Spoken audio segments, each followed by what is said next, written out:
کہ انسان دوسروں کے بارے میں بری رائے قائم کر لے، اپنے دل میں دوسروں کے برے ہونے کی خیالات پالتا رہے اور پھر زبان اور عمل سے بھی اس کو ظاہر کر دے۔ اسلام اس بات کی اجازت نہیں دیتا کہ آدمی دوسروں کے بارے میں اپنے دل میں برے خیالات رکھے اور پھر انہی غیر یقینی خیالات پر اور آراء کی بنیاد پر لوگوں سے برتاؤ کرے۔ قرآن مجید میں بدگمانی سے منع کیا گیا ہے۔ یا ایھا الذین آمنوا اجتنبوا کثیرا من الظن ان بعض الظن اثم۔ اس آیات میں صرف اسی گمان سے منع کیا گیا جو گناہ اور گناہ کا باعث بنتا ہو۔ دوسری لفظوں میں ہم یہ کہہ سکتے ہیں کہ اس آیت میں بدگمانی سے منع کیا گیا۔ سورہ الحجرات کی اس آیت سے پہلے اور بعد مسلمانوں کو اس برائیوں سے بچنے کی تاکید کی گئی ہے جو اجتماعی زندگی میں خرابی کا باعث بنتی ہے اور آپس کے تعلقات خراب ہوتے ہیں۔ کسی شخص سے بلا سبب بدگمان ہونا، دوسروں کے متعلق رائے قائم کرنے سے ہمیشہ بدگمانی سے کام لینا، بظاہر نیک اور شریف لوگوں کے بارے میں برا خیال رکھنا اور بغیر کسی وجہ کے دوسروں کو برا سمجھتے رہنا گناہ ہے۔ آواز آ رہی ہے؟ اچھا، بدگمانی حقیقت سے خالی اور خیال اور رائے ہے جو آدمی دوسروں کے بارے میں رکھتا ہے۔ جو شخص بدگمانی کو اپنے دل میں پیدا کر لیتا ہے، رفتہ رفتہ یہ بدگمانی اس کی زبان سے ظاہر ہونے لگتی ہے اور بالآخر اس کی عملی رویت میں آ جاتی ہے۔ پھر وہ دوسروں کے خلاف بات کہہ دیتا ہے اور اس کے ساتھ غلط سلوک کو روا سمجھتا ہے۔ رسول اللہ صلی اللہ علیہ وسلم نے بھی محض گمان کی بنیاد پر دوسروں کے بارے میں کوئی رائے قائم کرنے سے منع فرمایا۔ آپ علیہ السلام کا ارشاد ہے، ایاکم والظن فإن الظن اکذب الحدیث، کہ تم بدگمانی سے اجتناب کرو، بے شک بدگمانی سب سے جھوٹی وہ بات ہے۔ ٹھیک ہے نا؟ بدگمانی دراصل ایک تہمت ہوتی ہے جو آدمی دوسروں کے خلاف اپنے دل میں رکھتا ہے۔ اس کی کوئی دلیل نہیں ہوتی۔ غیر یقینی اور بلا دلیل بات کو دوسروں کے ذمہ لگانا تہمت ہے، اور یہی کام بدگمانی میں بھی ہوتا ہے۔ بدگمانی چونکہ غلط اور بے دلیل بات ہوتی ہے، اس لیے اس کو بہت بڑی جھوٹی یا غلط بات وہ کہا گیا ہے۔ کسی برے کام کے بارے میں انسان کے دل میں برا خیال اور وسوسہ شیطان پیدا کرتا ہے۔ جب انسان اس شیطانی وسوسے پر عمل کر لیتا ہے تو گناہ گار ہو جاتا ہے۔ دوسروں کے بارے میں بدگمانی سے بہت سی خرابیاں پیدا ہوتی ہیں۔ جس شخص کے بارے میں ہم بدگمان ہوں گے اس کے ساتھ ہمارا رویہ اور تعلق بھی اچھا نہیں ہوگا۔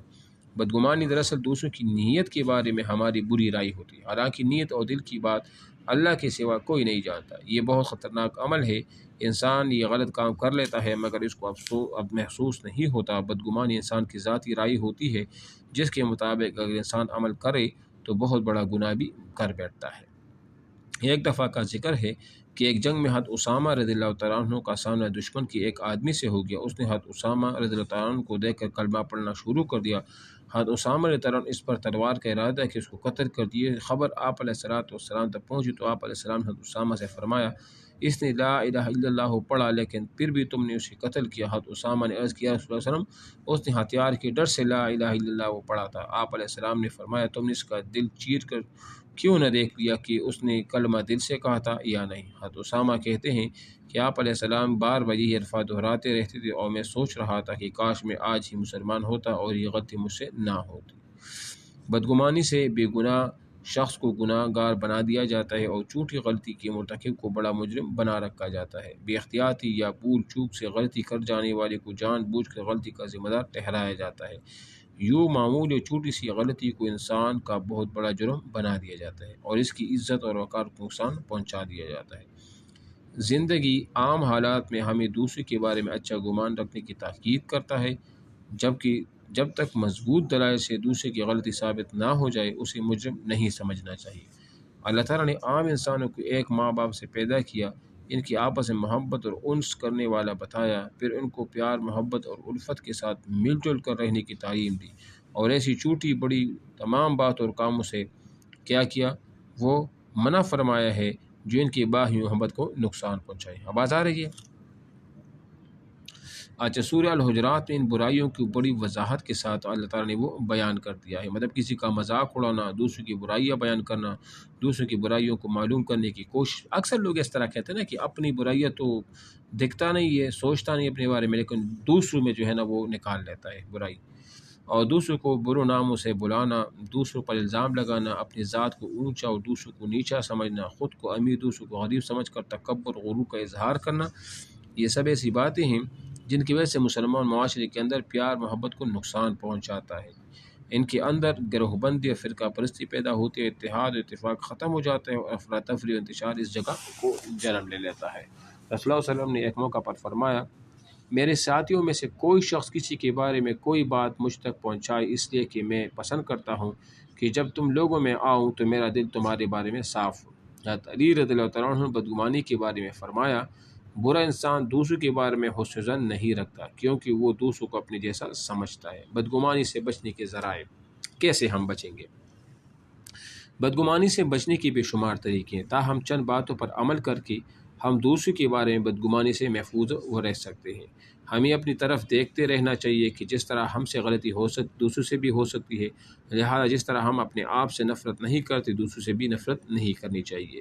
نمبر 2، اللہ تعالیٰ سے دل کی صاف ستھرائی کی دعا کرتے رہے۔ اللہ تعالیٰ کو یاد رکھ کہ دوسروں کی برے رویوں کا جواب اپنے اچھے رویے کے ساتھ دے۔ نمبر 3، شیطان کے شر سے محفوظ رہنے کے لیے اللہ تعالیٰ کی پناہ میں آنے کی دعا کرتے رہے۔ نمبر 4، اگر کسی کے بارے میں بدگمانی ہو جائے اور اس کو تکلیف پہنچا دے تو اس سے معافی مانگے اور اللہ تعالیٰ سے توبہ کرے، خود بھی دوسروں کو معاف کرنے کی وہ عادت وہ ڈال لے۔ اب آپ آ جائیں مشق پر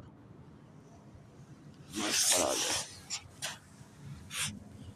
نمبر 1، معاشرتی برائیوں کا ذکر اور ان سے بچنے کی تلقین کی گئی سورہ حجرات میں، اخلاص میں، نصر میں اور فاتحہ میں۔ جی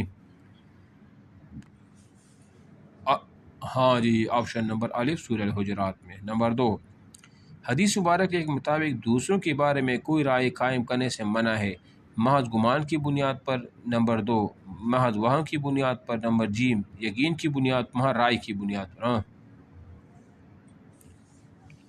ہاں ظن یعنی گمان کی بنیاد، الف نمبر آپشن یہ ٹھیک ہے۔ نمبر 3، حدیث میں بدگمانی کو قرار دیا گیا ہے سب سے بڑا وسوسہ، گناہ، جھوٹ، فعل۔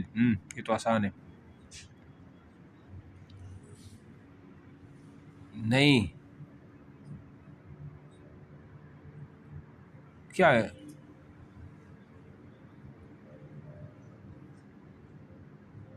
ہیں؟ بڑی جھوٹ ہے نا، جھوٹ نہیں ہے، اکذب الحدیث جو ہم نے کر دیں جھوٹ ہے نا۔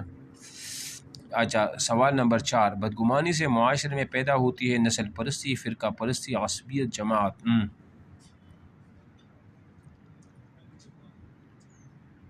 فرقہ پرستی، آپشن نمبر جی ٹھیک ہے۔ سوال نمبر 5، یہودی نے حضرت اسامہ بن زید کو دیکھ کر پڑھ لیا کلمہ تعوذ، استغفار، تسمیہ۔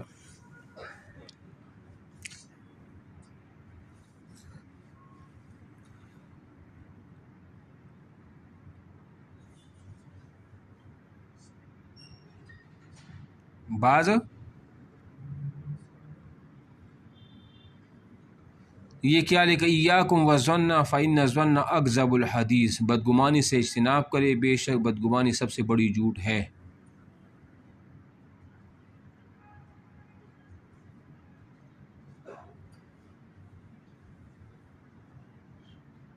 تو یہ حدیث ہی تو ہے نا۔